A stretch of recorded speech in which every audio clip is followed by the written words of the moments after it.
Milicia triunfante. Conozcamos la vida de los santos.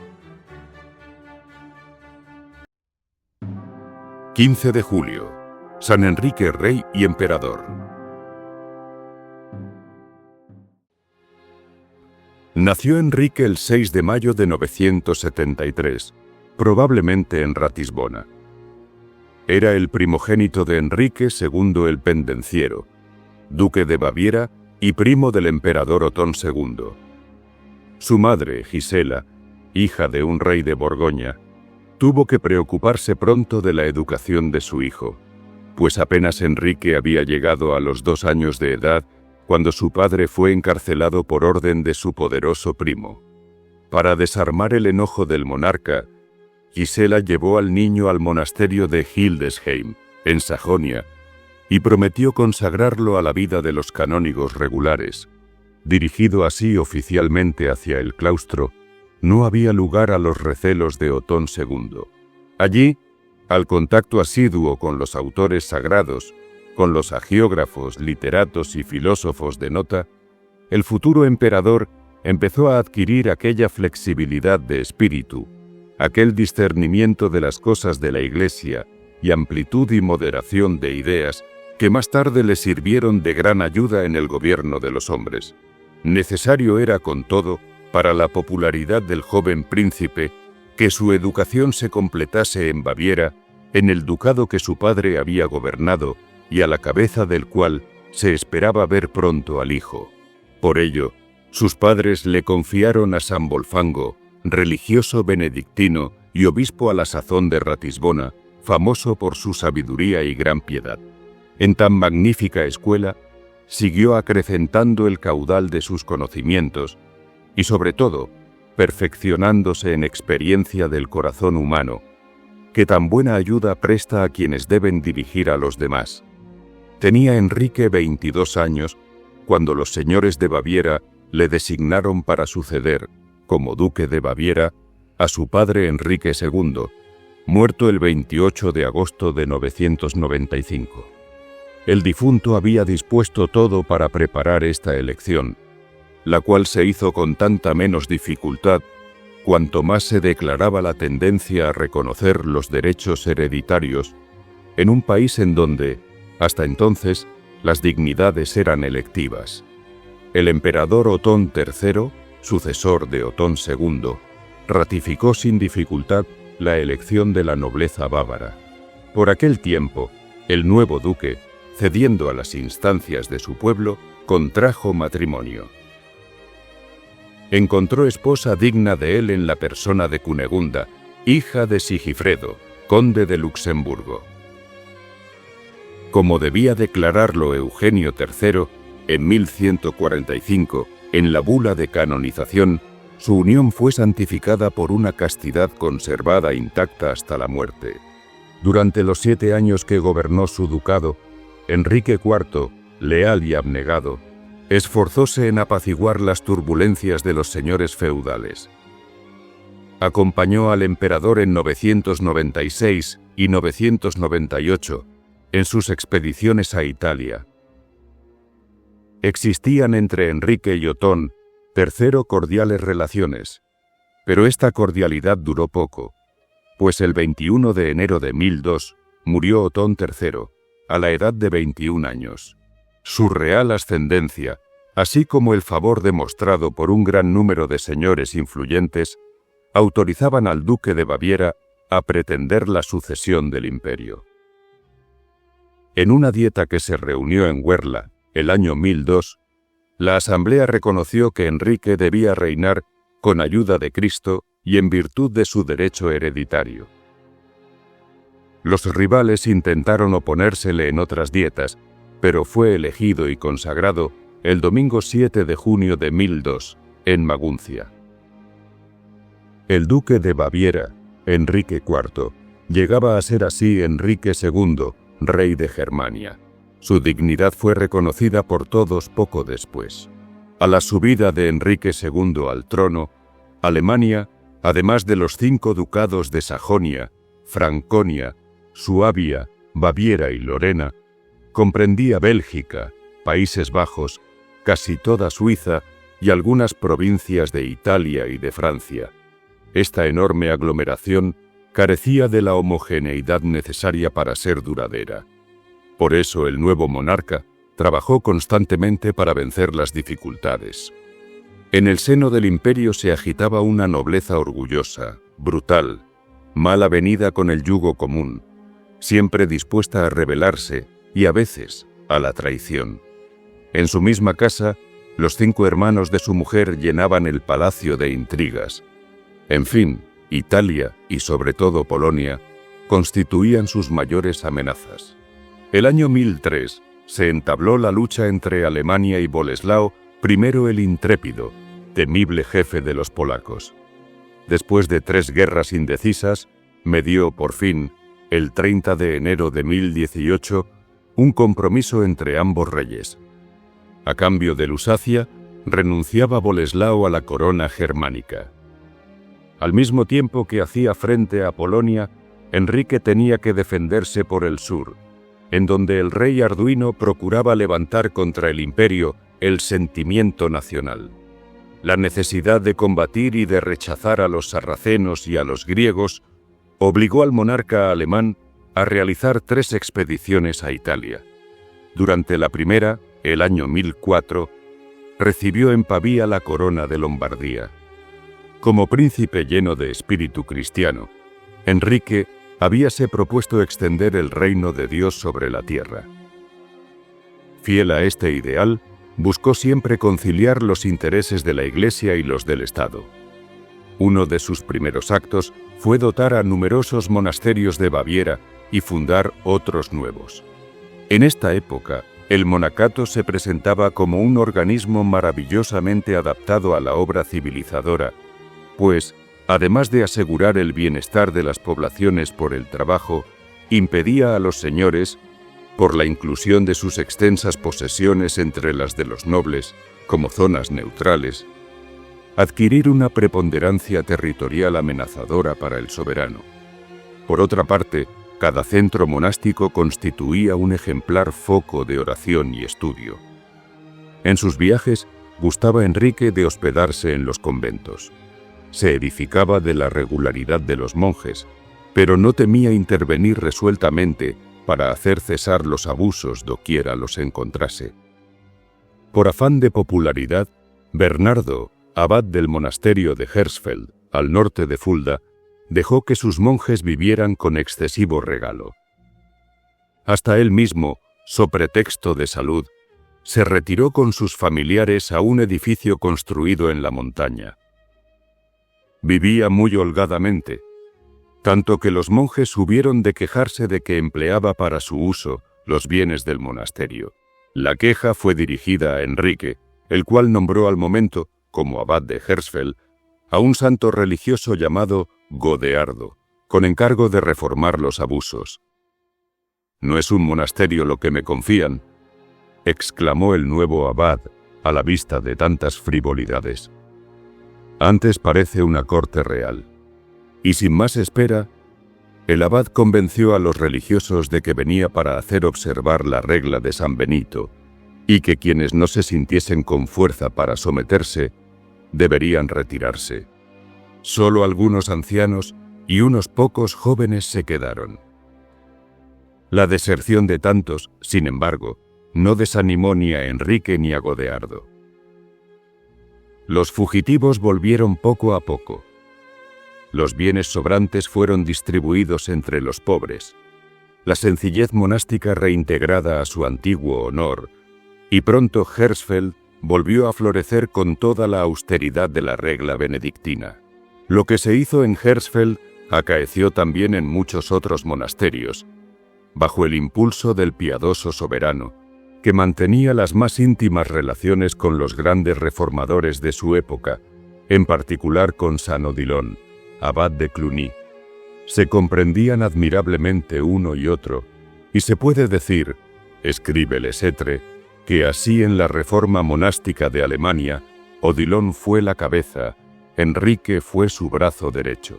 Las intrigas de los señores, sostenidas por los cuñados de Enrique y por otros miembros de su familia, le crearon muchas preocupaciones.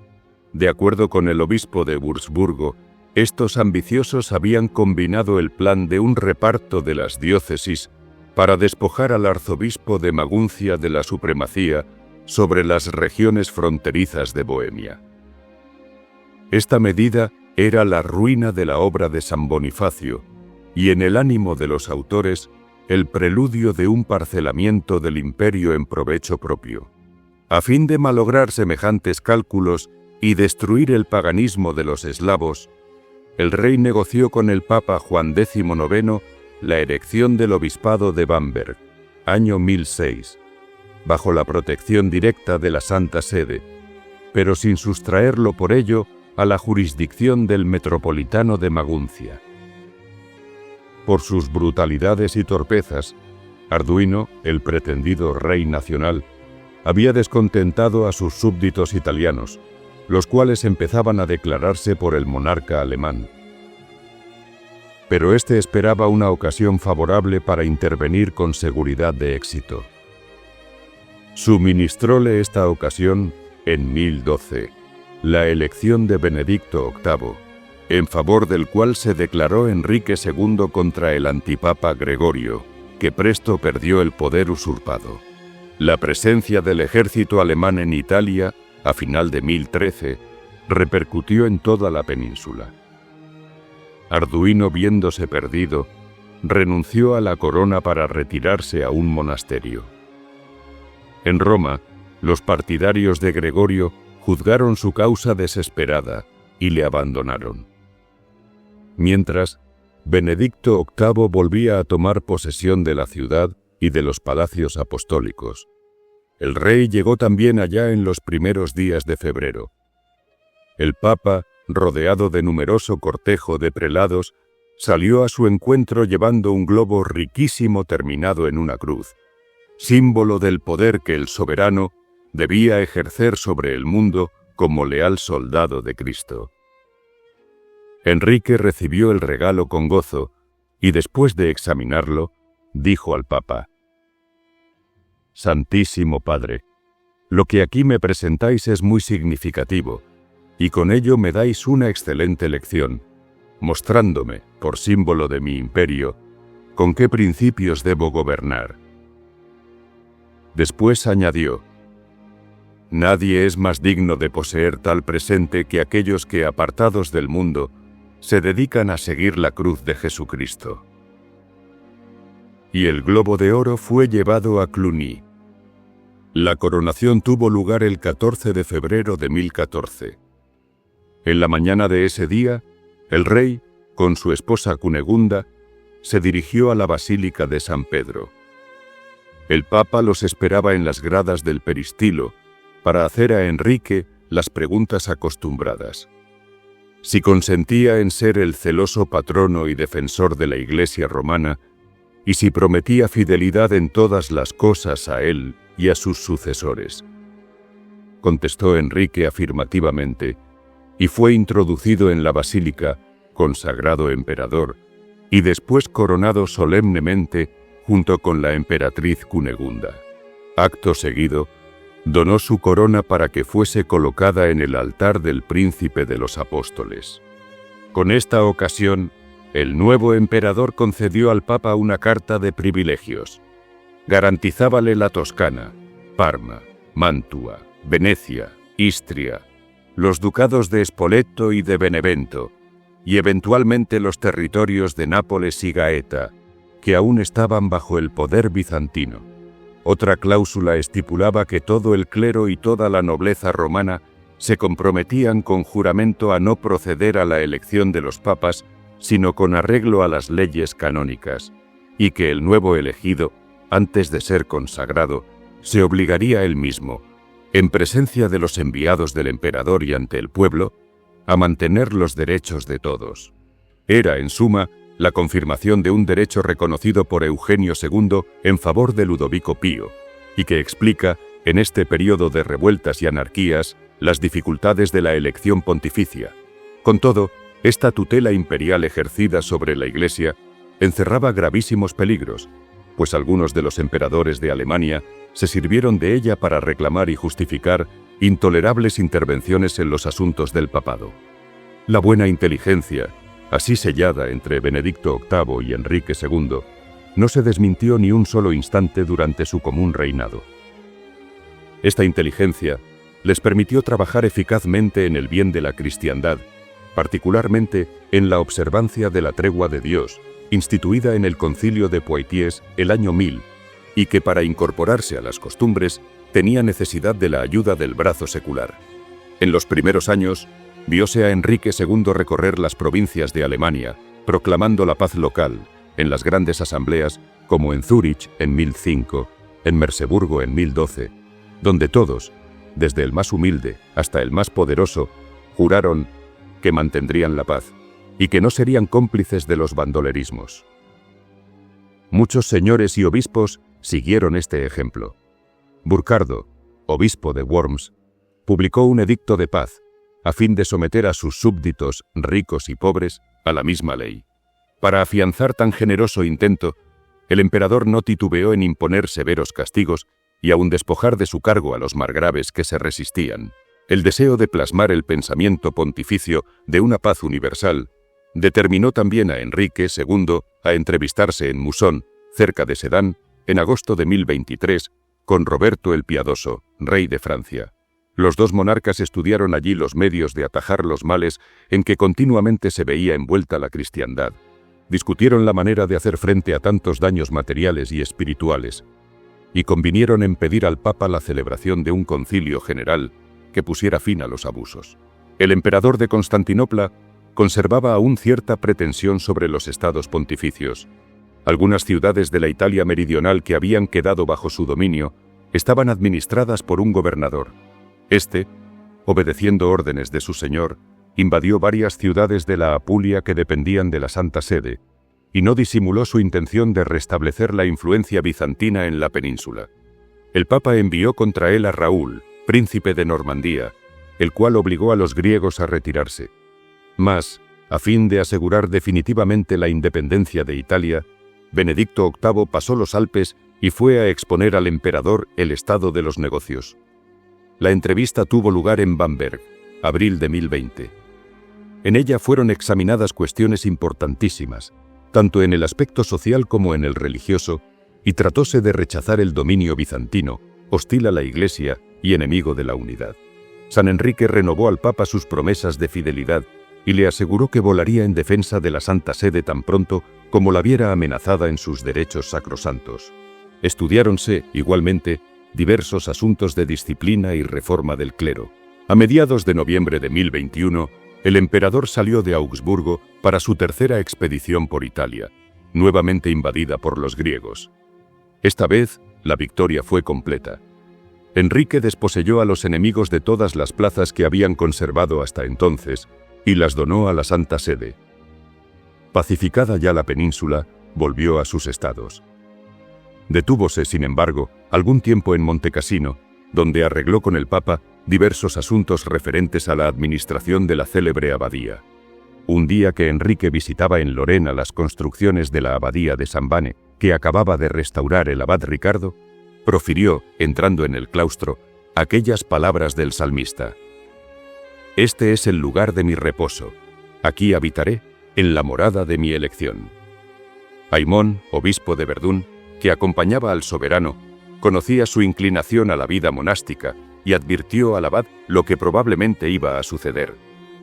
En efecto, Enrique no tardó en manifestar el deseo de abandonar la vida secular para hacerse monje.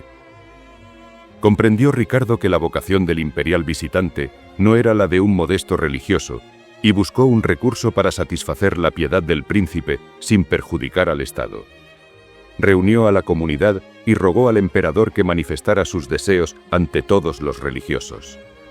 Enrique declaró su resolución de abandonar las vanidades del siglo para consagrarse al servicio de Dios en aquel monasterio. «¿Queréis», dijo el abad, «a ejemplo de Jesucristo, practicar la obediencia hasta la muerte?» «Lo quiero», respondió Enrique con humilde firmeza y decisión. «Puesto que así es», replicó el abad, «desde este momento os recibo en el número de los religiosos». Acepto la responsabilidad de vuestra alma si de vuestra parte prometéis seguir para la gloria de Dios todo lo que os ordenare como a miembro de nuestra comunidad. Juro obedeceros puntualmente en todo lo que mandéis.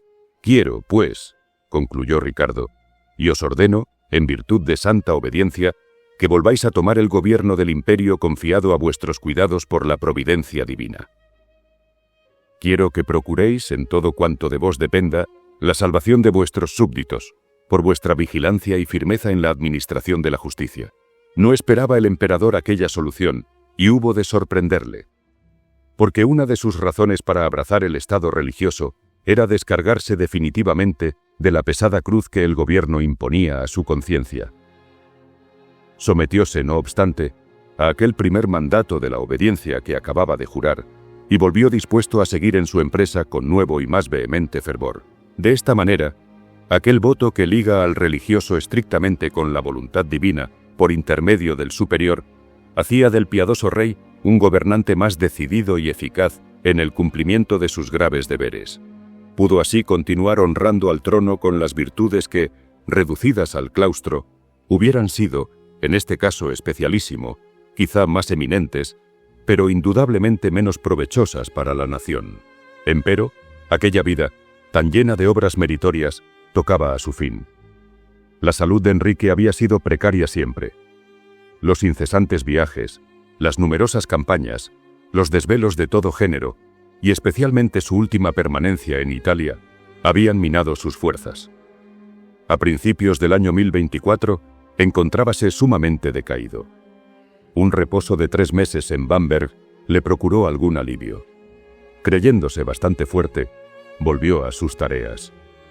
La muerte le abatió en el ejercicio de los deberes de su cargo, el 13 de julio de 1024, en el castillo de Grona, no lejos de Goslar.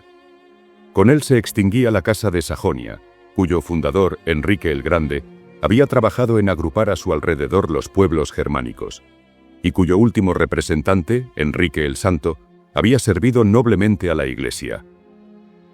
Poco más de un siglo después de su muerte, el Papa Eugenio III hizo instruir el proceso de canonización y proclamó, el 12 de marzo de 1146, la santidad del soberano. En medio de la nave central de la Catedral de Bamberg se ve aún el monumento erigido a la memoria del emperador San Enrique y de la emperatriz Santa Cunegunda. Esta tumba, cambiada de lugar en 1658, fue devuelta a su primitivo asiento en 1833. De los 2 esposos, solo se conserva hoy, en ese sepulcro, un poco de sus cenizas. Lo que queda de sus huesos en Bamberg, principalmente el cráneo y un fémur de San Enrique y el cráneo de Santa Cunegunda, se guarda en el tesoro de la catedral, con otros objetos que les pertenecieron. La tumba lleva esta inscripción: a los santos Enrique y Cunegunda, juntos en imperial y virginal unión, fundadores, defensores y patronos de esta iglesia. El Papa Pío XI, el 4 de diciembre de 1923, extendió el culto de San Enrique, elevando su fiesta a rito doble para toda Alemania. San Enrique, Rey y Emperador, ruega por nosotros.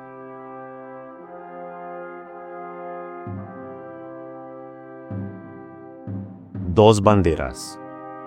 Ad maiorem Dei gloriam.